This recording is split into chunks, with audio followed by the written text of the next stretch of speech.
Hey everybody, this is the Sliders Review, and it's Women's History Month, and I'm here today to talk to you about Guidance Season 2. Guidance Season 2 is a whole lot more better than that of Season 1. It ups the ante in every way. There are more characters. There are more characters with bold personalities. The stakes are higher and stuff. The level of drama or crime investigation, I should say, is a whole lot more bigger.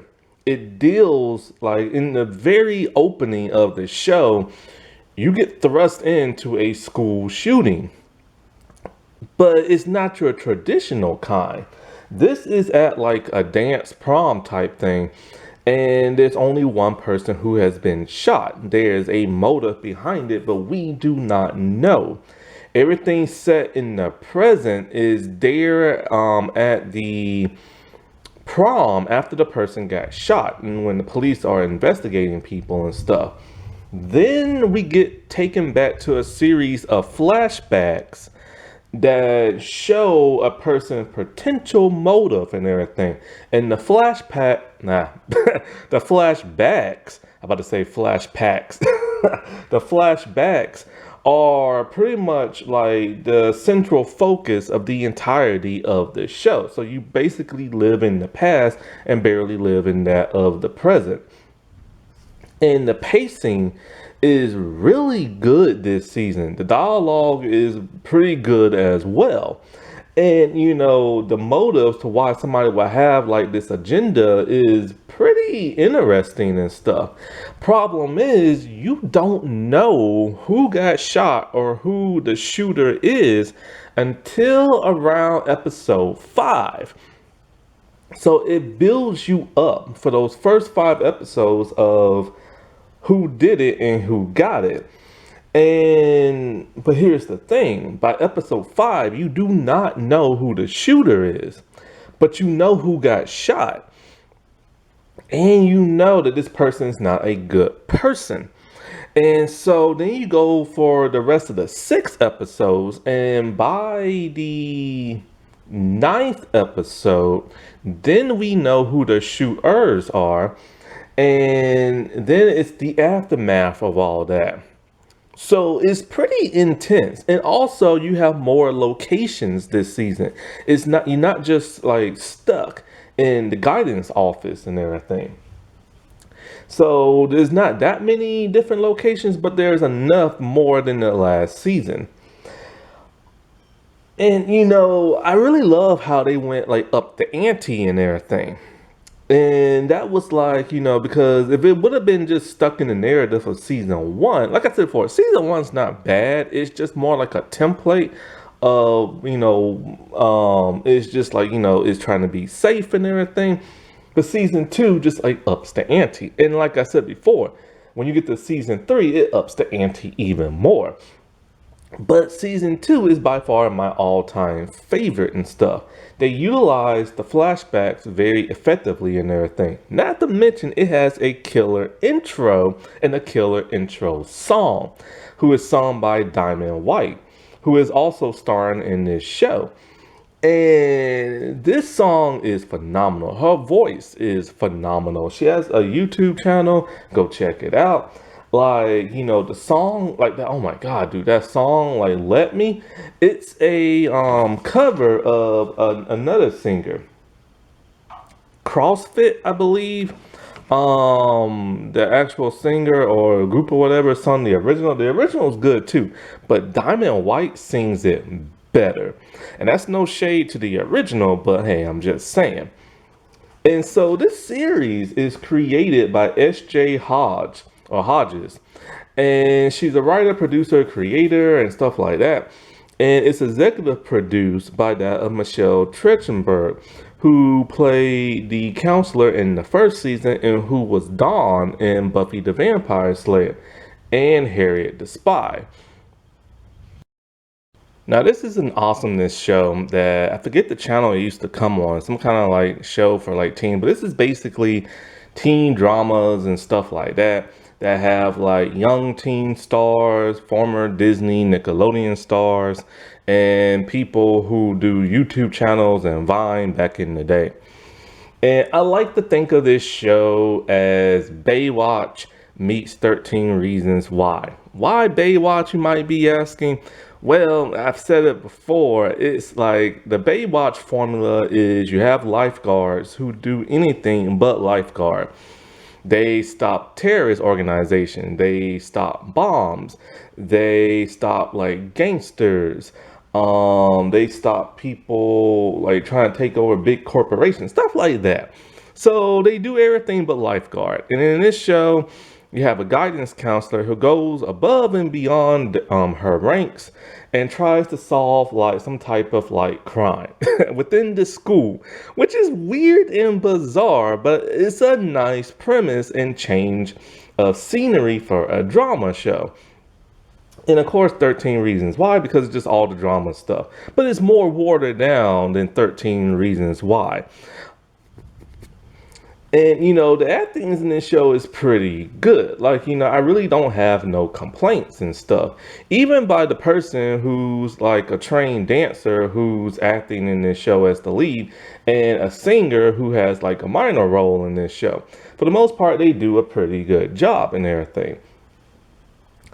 And I think Chachi's a dancer, I believe. I forget exactly what she is. Yeah.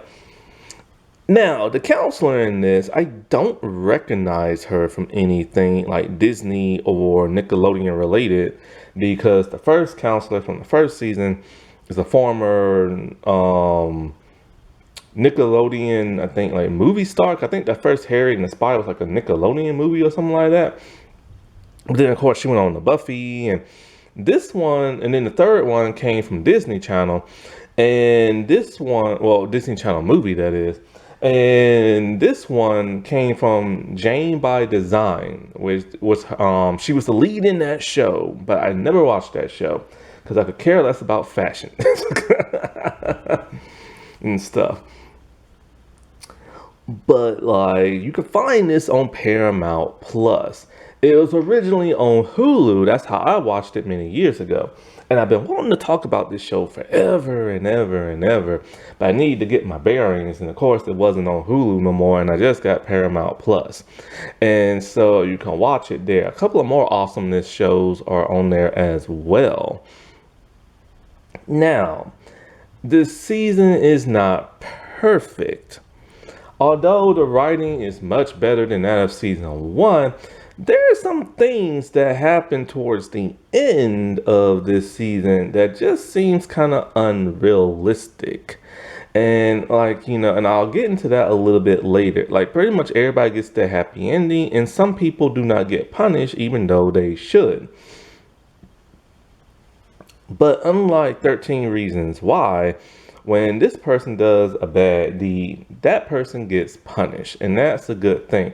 The other people, while yes, they are victims, they still did some shady, bad stuff that could get them arrested, but never do, and they get their happy ending. I don't like that, and I feel it's kind of weird. Like, why would you go this semi-realistic route, but then not with them? I get it, they're the victims and everything, but even victims are not innocent and stuff, you know? And so, yeah. So basically, this season, like I said before, it thrusts you into a who did it like mystery and stuff. Somebody getting shot, but who did the shooting and everything. And like I said before, I love how it's paced to where you don't find out till like the 5th episode of who got shot, but then you still don't know who did it and the actual motive of why they did it. And you have a lot of convincing motives from all of these, like, you know, characters in the show. And, you know, while this is going on, we have our counselor, and she's been like, you know, she's being aided by an actual cop this time, which makes more sense and stuff. But she doesn't want the cop asking none of the kids any questions without their parents around, which is a law, and a dumb law, if you ask me. I'm sorry, but if a crime happens and there's a bunch of kids around who possibly saw what happened, you need to ask those kids questions right then and there before somebody comes up with a convincing lie or band together with a pack of lies and everything. But no, you need the parent in the same room, which in my opinion is just dumb and gives that person time to come up with a fake alibi and stuff. And then, of course, the parents want to get involved, like, my kid would never do that, and blah, blah, blah, blah, blah, and stuff like that, you know. But it's a law, and in my opinion, it is a dumb law. But then the guidance counselor has a motive as to why she doesn't want the kids blabbing and everything. She is secretly working with them and everything to crack this big mystery and stuff. And that's like another unusual, weird thing about this show is that the guidance counselor is this season is working with the students to try to figure out this big, like, well, actually not the shooting investigation, but something completely different that I'll get into right now. Okay, so I'm away from the computer and I don't know if I wrote an F or an E. So it's either Erica or Frisha Dasher, and she plays Annika Maynard. She is the brand new guidance counselor. Her character is very kind, a bit timid at times. She's on the autistic spectrum and stuff like that, but she overcame it growing up. Her dad is dying of cancer, and the principal, the Frost, he is like a huge father figure to her. He's known her since she was a kid, and I believe he's married to her mom. It's not quite like really established if he is or not, but you know, because like I said, the writing's a little clunky and everything, so either he is or he's not. Also, like, you know, so she has a really good relationship with him. And trying to think what else about her. That's pretty much it. And her father does die in the show from cancer. Now, we never see her father and we never see her mother, but she does talk to her mother in the beginning of, like, you know, the season. So this is like the small backstory we get of her. We always get a small backstory in the guidance counselor, and they always have a love interest. She later starts dating the cop who's investigating this and stuff like that. And so basically her job, and because she's the brand new counselor, the original one had to retire because he wasn't that good. And so, like, she's just basically evaluating the students, trying to figure out, like, you know, where they want to go to college, where they see themselves 10 years from now. So she's basically asking all the students, you know, your typical guidance counselor questions. I remember that back in high school and everything. And, you know, they all like, you know, mine's trying like, you want to take this extracurricular, blah, blah, blah. You want to go to college and stuff like that. My guidance counselor helped me skip school by going on a field trip I had no business going on. I forget what it was. Like, I heard that there was a field trip going to like this state college that like teaches medical and medical only. And you had to get the guidance counselor to, you know, make you go to, like, you know, that field trip. They had to write you like the pass and everything, right? And so, like, I'm thinking to myself, man, how am I gonna get to go? And I'm like, so is this true? And all this other, he's like, yeah, just say you're interested in medical stuff, and I'll give you a pass to go. And so me and a bunch of other people just went, and it was fun, man. And there was a naval base next to it. We got to go to that. And all kind of stuff. Oh boy, I remember that. But then I got into college, and well, not so much a guidance counselor, but I guess I forget what they're called. They help you pick classes and stuff. I had two. I did not like neither one of them, man. Got on my nerves. Like, I came into her office and I was actually early. She thought I was late because she got the time mixed up and just started just getting on my nerves about that, insulting me and stuff. So then, of course, I'm going to frump up because I'm 18 years old and I was getting pissy. And then she's all like, why do all you black men, like, have to be so proud and blah blah blah and get an attitude and stuff like that? She's black herself and she's older. I'm just thinking, who is this heifer and everything to talk to me like that? And I'm actually early for my appointment. Oh boy. And so as she's like, talking to like all the students and everything, she gets this one really not so much angsty, but kind of manic student. Hillary, played by Adrian Rose. And Hillary is the nerd of the show. But not just any nerd, she's the one who has to make straight A's. And if she gets a B plus, which she did on her paper, she gets pissy because she believes that with a B plus, she'll never get into Harvard. And she's very, very, very manic and very unlikable to other students. Basically, she doesn't like, she's very antisocial. She judges people. Like, she thinks people have it out for her, all like she thinks her teacher has it out for her, all because she got that B plus. She's all like, he's punishing me, he doesn't want me to like go to Harvard and all this other stuff. She basically makes it all about herself and really only cares about herself until she figures out the bigger picture later on in the season. And so this starts an investigation into that teacher as to Mr. Wrigley, into why he gave her this B plus, because she keeps making all these allegations and stuff like that about like how he's punishing her and blah blah blah and all this other crap. What's really intriguing about this, and see, she's a very unputting character. You just can't like really, like you want to feel bad for her, but you don't, because she's selfish over this B plus and everything, because she feels A's are the only thing that's going to get her here and there. But her ranting about this B plus leads to a bigger, much bigger revelation in the entirety of the season. Not only that, but it's the actions of what she does.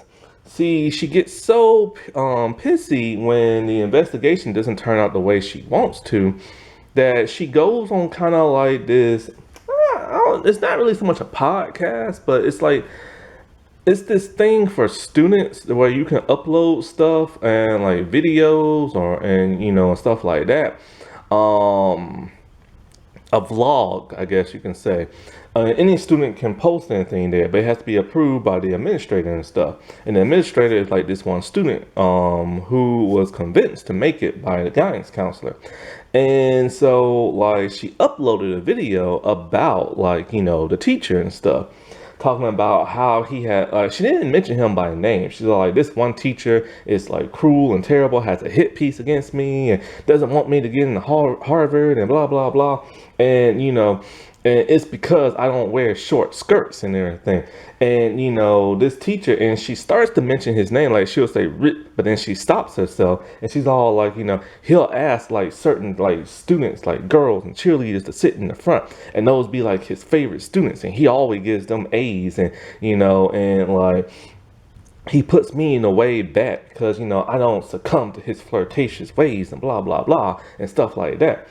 That video did some major damage and everything because she didn't have no proof and she made these allegations, but the allegations turned out to be true. And so like, but it goes deeper than that. And so like, because of that, the whole student body hates her behind. The faculty can't stand her and stuff. And she becomes isolated, even to one where one of the head cheerleader girls pretty much threatens her kind of, like she gets like she's about to get like mobbed by like a group of cheerleaders and, they just confront her. And the girl and the head cheerleader's like talking trash and like all this other stuff and, all kinds of crap, you know what I'm saying? And it's to the point where Hillary gets a call from the person from Harvard, and it turns out they are not going to accept her because of this video. And it, makes her spiral out of like control and everything, to the point where she finds a gun and she confronts that teacher. So since I already said the teacher's name, I might as well talk about him, Mr. Wrigley and everything. And he is played by Rolf Rotten or something like that. And so like he is your casual, nonchalant, like, nice teacher in the beginning. And everybody loves him to death. He's kind of like the cool teacher, you know what I'm saying? He's about like in his late 20s, probably, not early 30s, about late 20s, and everybody fawns over him, right? And so, like, he is the one who got shot at the prom thing. And, so they're trying to figure out, like, and he survives, by the way, and they're trying to figure out who would want to shoot him. Well, Hillary has motive for, like, her being manic and not wanting to get into like Harvard and stuff like that. And basically what it is that they went the traditional stereotypical route of the male teacher messing around with the students and everything. I don't mind if they're gonna do something like that. I get tired when they do stuff like that because I don't like adults dating teenagers. I find it gross. And this is in like every teen drama, especially Pretty Little Liars. Pretty Little Liars took it too far though, and too gross, and too accepting. And and I would appreciate if they're gonna keep telling this story. Tell it from the female teacher perspective of dating the male student. Because that's actually what happens more often than the male teacher nowadays dating the student. Mostly, if it's a male teacher, it's like a coach and they're taking it by force. But female teachers date their students a whole lot more now than the males did back in the day. But they rarely want to show that on television and movies. The only time they showed that was on Riverdale. And so, like, we find out that, like, he has been, like, there's a lot of female students that like him. He kind of, he grooms them, is basically is what he does. He makes them think that they are one, that, like, they're special, that no other person can, like, come between them. And he gives them gifts and stuff. And he's actually dating one of them. And so, like, he's a really gross person because of it. And of course, he tries to, like, deny it and everything. But then when things starts to get a little heated, he tries to end things with that one teenage girl, only for her to blackmail him into staying in a relationship. We have Smiley. Smiley is played by then Ben J. Pierce, I believe the name is.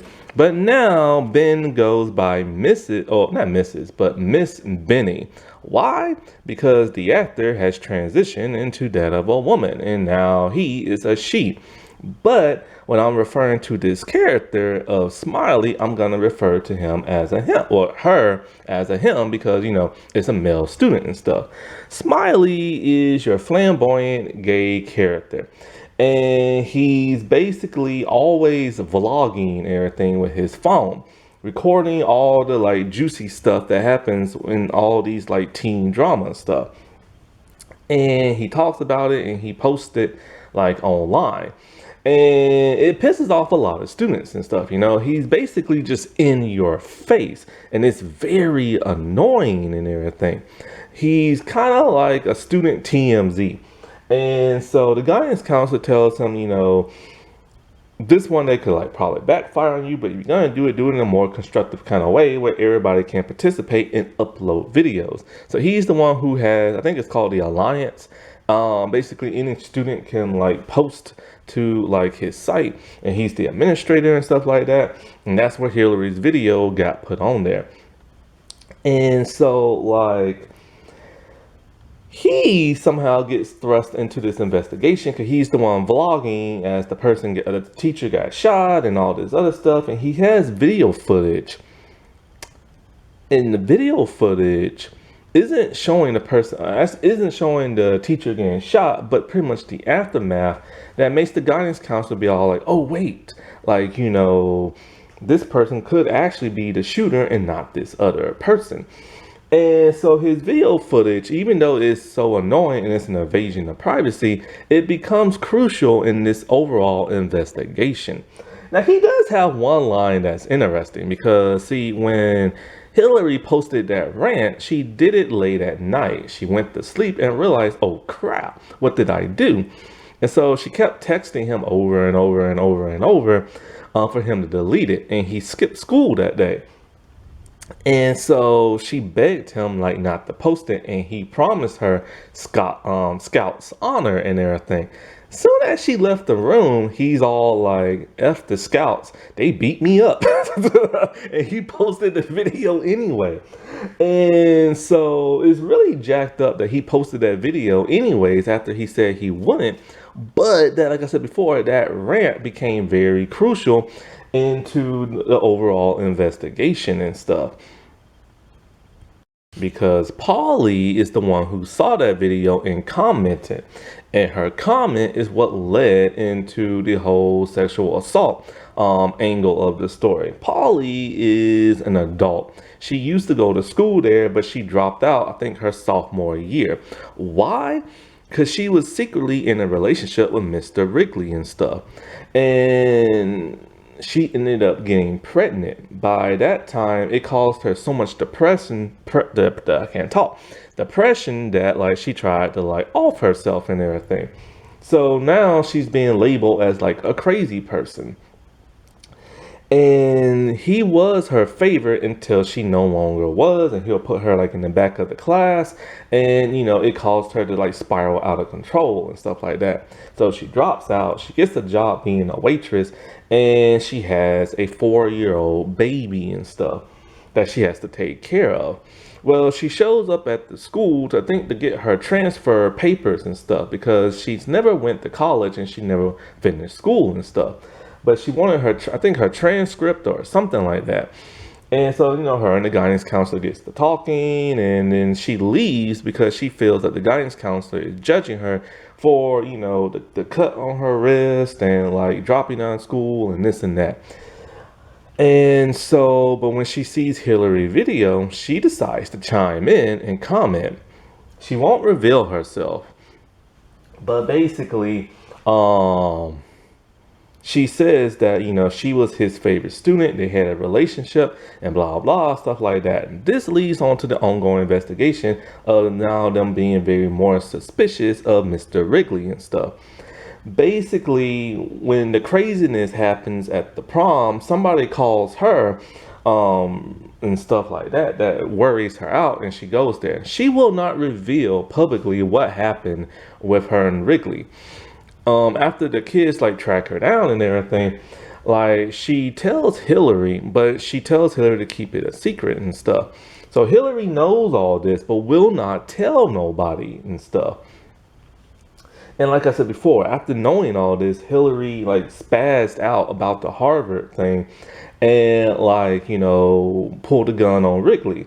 But yet she never came forward with, hey, Mr. Wrigley has relations with this girl and stuff, or former girl. And so like, and then people start being more suspicious, especially Hillary, when she finds out that Polly has like a 4-year-old kid around the time when she dropped out of school. And so like, but she keeps all that to like herself, Liddy is played by Lena Lewis. And I could not believe I actually saw her in this show before I saw her in Nancy Drew. I also saw her in Freakish. So she got her start kind of in this awesomeness type like web series of like different series and stuff. And she is a bisexual girl who's dating this other girl who's in a band. And she's also a former drug addict. What is with awesomeness with making the Asian girl like a former addict?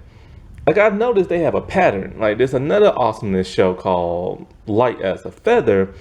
And, oh no, wait, this is what I saw. I saw it in Light as a Feather, not Freakish. And Light as a Feather is another Asian girl who is a lesbian and also a former addict. So why do they keep making them former drug addicts?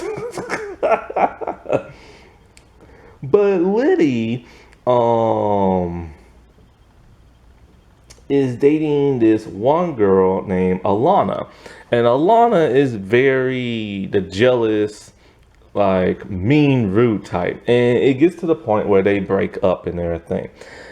Liddy has a necklace around her neck, and we don't know who gave it to her, but it's part of the intro and part of the crime scene.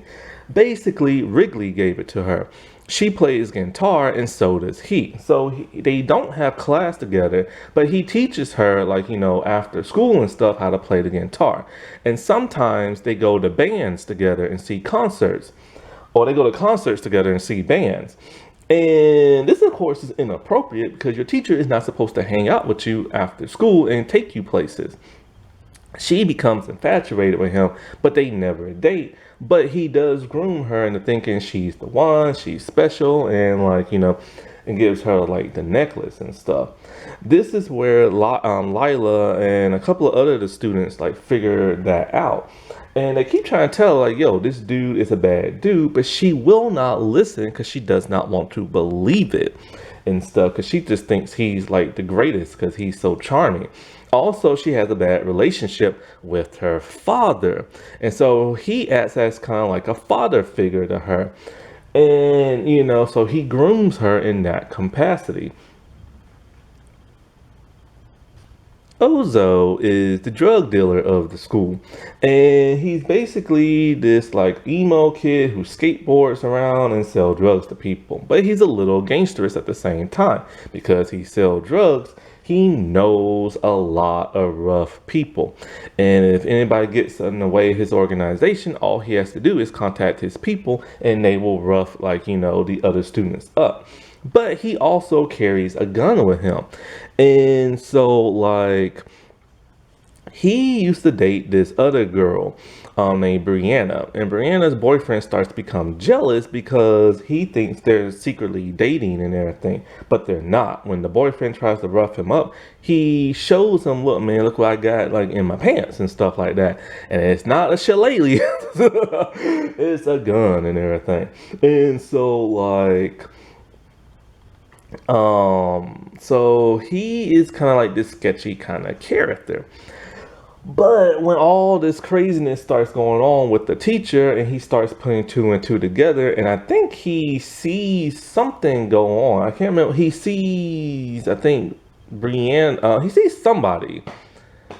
And the teacher kind of talking a little too friendly and stuff like that. And so he is the one with the gun, and that's how Hillary got the gun. But how she got it is interesting. Layla is like Liddy's girlfriend, and she's the one played by Diamond White, and she's the one who's like the singer in real life, who sings that amazing intro song. And there's only a snippet on YouTube. The full version has never been released.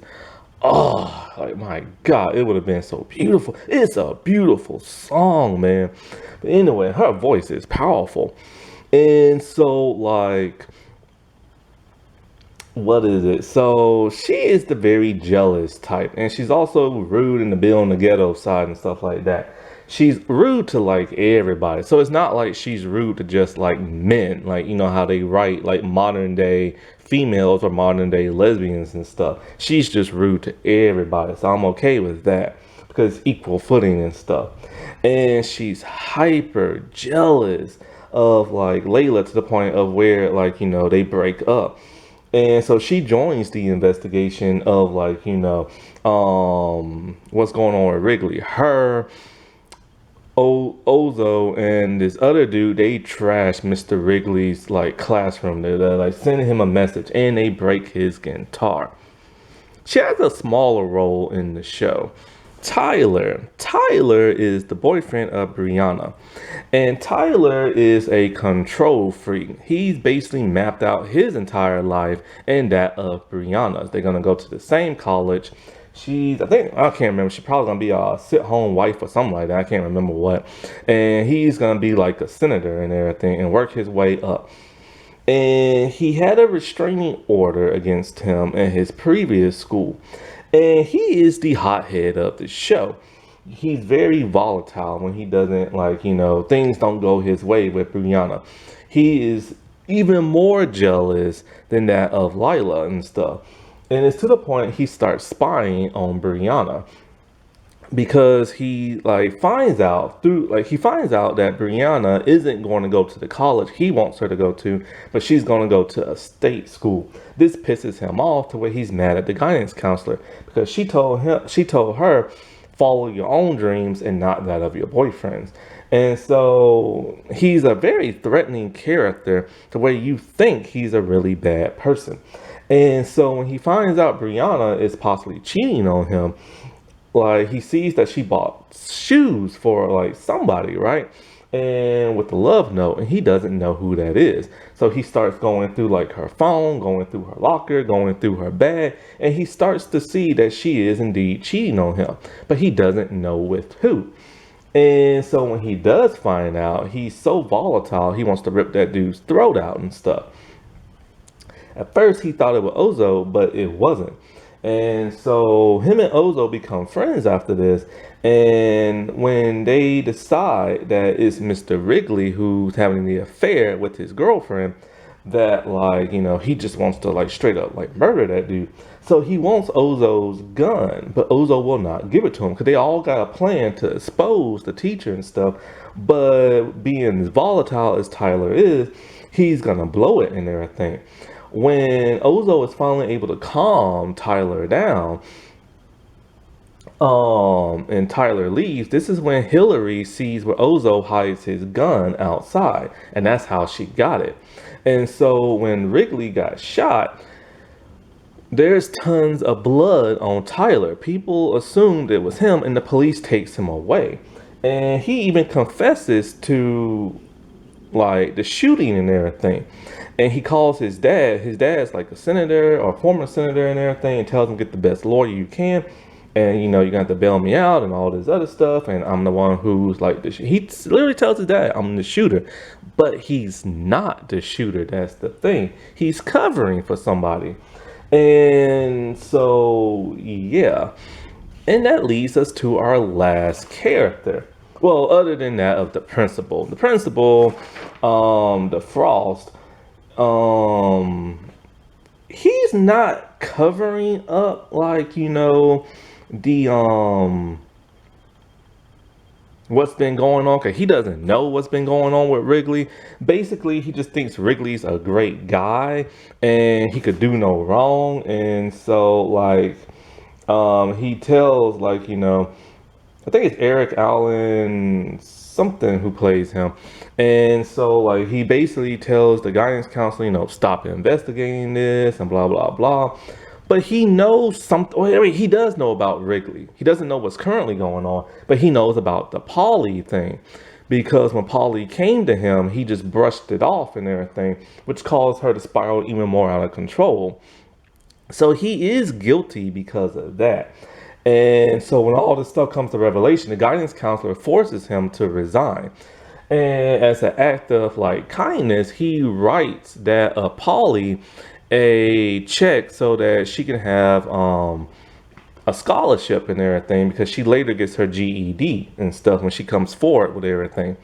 And so they try to make him kind of like a nice character at the end, but he's not, because when she told him this crap as a teenager, he just brushed it off and everything and still praised Wrigley.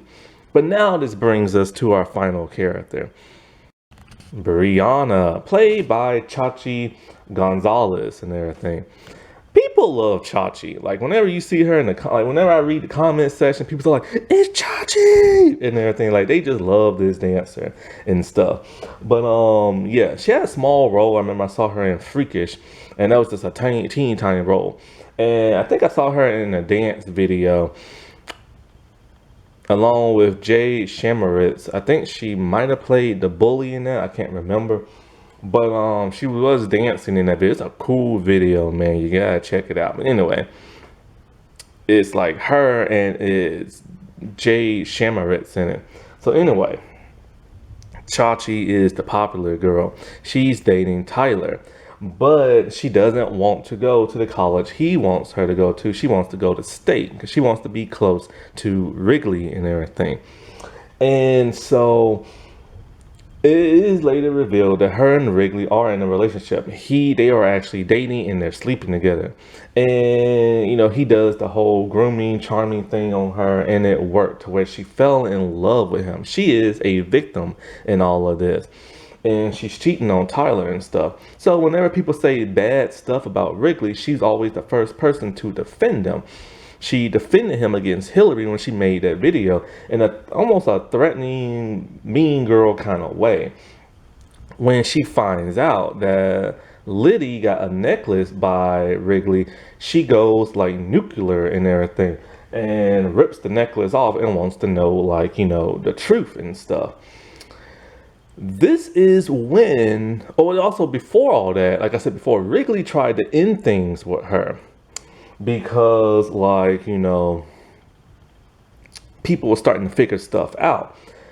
She blackmails him into staying in the relationship, talking about we're never gonna break up. Like, she turns kind of psychotic on him a little bit, and talking about we're never gonna break up and it's always gonna be us together, and if this is how you want it, then fine. And she blackmails him with a video of them naked in bed together, and because she used to film stuff with them all the time and they would play around kissing and making out and stuff like that. And I'm thinking to myself, holy crap, dude, she blackmailed this man. Yes, he is the predator and everything, he is the bad guy. But, and even though she is the victim, this is the part I have a hard time grasping my head around, is all the stuff that happens towards the end in the 9th episode. She's not innocent herself because she blackmailed this person. And blackmail's against the law. And even though, yes, he groomed her and everything, I've always wondered when it comes to the teacher-student relationships, the teacher always gets blamed. But how come the students never really get blamed? Like, have you ever noticed that? Like, normally if it's a male student who's messing around with a teacher, the student, people give them the blame, I notice. But with the females, they never give them the blame, even though they know exactly what they're doing and stuff. But like I said before, she was groomed. So it's kind of hard to where you place the blame at, because one, she was brainwashed, but at that same time, they know exactly what they're doing. And she actually blackmailed this dude, but she takes it a step further. When Hillary has the gun on, like, the teacher dude, see, Hillary is pissed at this point and she feels like she can't go no further. Harvard was her last thing and he took that from her. But he didn't necessarily take it from her. Okay, like, that B+ is just a grade that, yes, he gave her out of smite and everything. At least that's how she feels. I don't know if she actually deserved it. Now, he was given special treatment to a lot of the other students. But it wasn't just girls. It was football players. It was cheerleaders. It was people on the debate team. People who took extracurricular activities that will get them into good colleges. So he gave them A's and everything. And then when the guidance counselor found that out by the grading system, she confronted him. This what causes a rift between her and that of the Frost in Wrigley. And to the point where they think she's crazy and stuff. So he's trying to do that whole, oh, they're crazy type thing, And so Hillary went full on psycho and everything with the gun and was going to literally shoot him and everything. Finger is on the trigger. And she's all like, you took Harvard away from me and you're a terrible person. Just confess to what you did and blah, blah, blah, and all this other crap, right? Now, remember, she's working with all the other students I mentioned, or except for Brianna, to expose Wrigley along with the guidance counselor. When Brianna's pissed, all like, so it is true about you and Liddy and everything like that, and blah, blah, blah, and stuff like that. So she wrestles for the gun because now she wants to shoot Wrigley and everything. But Hillary doesn't want her to have it because, of course, she wants her to shoot him. So when they struggle with the gun back and forth, it goes off and Wrigley is shot in the shoulder only. Hillary is shocked and couldn't believe what actually happened. But But this was her intention. She keeps saying like she doesn't really make it clear or not if she was going to or not. They leave that in the air for the audience to figure out. But she had her hand on the trigger, and she's very manic and everything. And, you know, she's literally a hair trigger away from literally pulling the trigger herself. So I truly believe she wanted to, like, off him and everything. So then, of course, Brianna. So technically, Hillary's hand was on the trigger and on the gun, and Brianna's on top. And so technically, when he got shot in the shoulder, it is technically Hillary's fault for him getting shot. But then Brianna picks up the gun and she just stares at him as he's still standing up. And she looks at Lila, who's performing on stage, and Lila just looks at her and nods her head.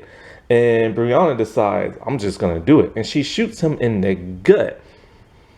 So Brianna shoots his behind, trying to kill him because she is a lover scorned and everything. And I'm just like, holy crap. So when Tyler found out, he took the blame because he still loves Brianna and stuff. And so while this is going on and the cop is trying to do the investigation along with the guidance counselor, Smiley doesn't want to hand over the video.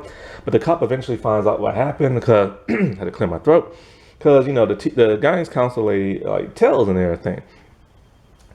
But the guidance counselor did not know who shot Wrigley. That was up in the air. But she later found out because of Smiley's video footage and stuff that she able to get her hands on, because he did not want to give her, but he keeps copies and stuff.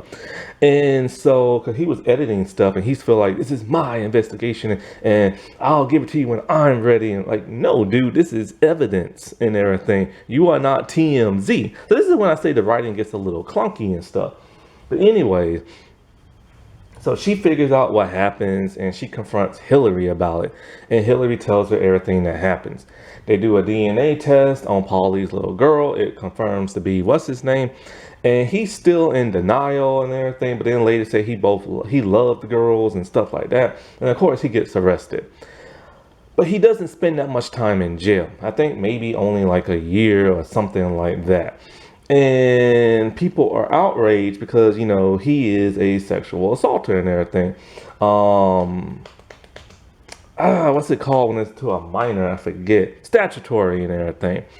And because they keep saying, like, you know, he sexually assaulted Brianna. He did, just not the way you think about it. It's not the R word and everything against her will because she consented and everything, but because he's the adult and she is the minor, it is statutory. And so he is an assaulter nevertheless, but he did not get that much jail time, but he is fired and got like jail time. And so like I said before, the principal resigns and all this other stuff. Afterwards, everybody gets like their happy ending for the most part. The guidance counselor ends up with the cop. Tyler decides he's going to slow his roll, but still goes to college out of state. What's her name? Hillary's going to England and said, screw Harvard. Liddy and Lila are going to try to patch things up. Ozo is going to stop selling drugs and go to college. Paulie got her GED. Brianna, on the other hand, her parents just moved her completely out of the state. They don't want her communicating with Tyler and everything, and she's trying to cope with what happened in her life because she was groomed and all this other stuff. However, this is the problem I'm having with the ending with both Hillary and Brianna. Hillary, well, also that of Tyler. Tyler was going to murder Wrigley and everything because when he saw her and when he saw Brianna and Wrigley making out and everything, it sent him over the edge. But then it sent him over the edge even more when they was dancing at prom. And I'm just thinking to myself, okay, yes, in no way, shape, or form am I justifying Wrigley. He is terrible, he is a monster, and he deserves more jail time than what he got. But you're not supposed to kill somebody. You're not supposed to shoot nobody, and you ain't supposed to point a gun at nobody. That is against the law. And 3 people literally got away with that. Tyler got away with wanting to murder that of um, Wrigley, but he never pulled the gun on him and he never got close to it. But then you have the major problem of Brianna and Hillary. Hillary literally snapped and pulled a gun on him, and she was going to pull the trigger. If it was so-called fake to scare him, because here's the thing, Ozo and Tyler were going to use the gun to scare Wrigley. And yes, they should have been in trouble for that as well. And Ozo should have been in trouble for having the gun. Now, nobody knows it was his gun because the students lied to both the cop and the guidance counselor. Because Brianna said it's just hers she bought. She's underage. How did she buy that illegally? See, this is where the writing gets a little clunky because she literally, and they believed her too, she bought it as an underage minor. Come on now. So anyway, Hillary literally snapped and she was going to shoot this dude and everything. But she never properly had the chance because she was fighting with Brianna where the gun went off. Then Brianna, even though, yes, she is a victim in all of this because she was groomed, she's not innocent. He was literally going to break things off with her, but then he wanted to wait till she's 18. Lord have mercy. See, the reason why he didn't get that much jail time is because she was 17, close to 18. So, the justice system's weird, man. But still, this is fictional writing, and the writing is a little bit off the wall, in my opinion. So, not only did she blackmail him with staying in the relationship, but she literally shot him because she was a lover scorned. And she didn't get punished for that. And they said it's because she was groomed and everything, no jury would convict her. I have seen where juries have convicted people like that. Not always, but But seriously, it's like, yes, he is the monster. She is the victim. But like I said before, she's not innocent. She literally was threatening Hillary when Hillary talked smack about Wrigley. She blackmailed Wrigley into staying in a relationship, and not only like literally she forced him to stay in the relationship. Not only that, but she shot the dude and she almost killed him. And I'm just kind of like, how did she go not being punished for that? And that's like a huge debate to have. Is she truly innocent because she was groomed and brainwashed, but she knew exactly what she was doing? It's kind of like the whole Candy Montgomery thing. I don't get that. But like I said, it's a good show. It's just a little clunky towards the end.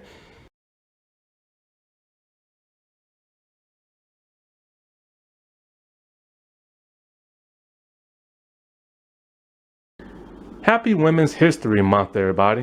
All right. Well, I'll talk to you later. Bye.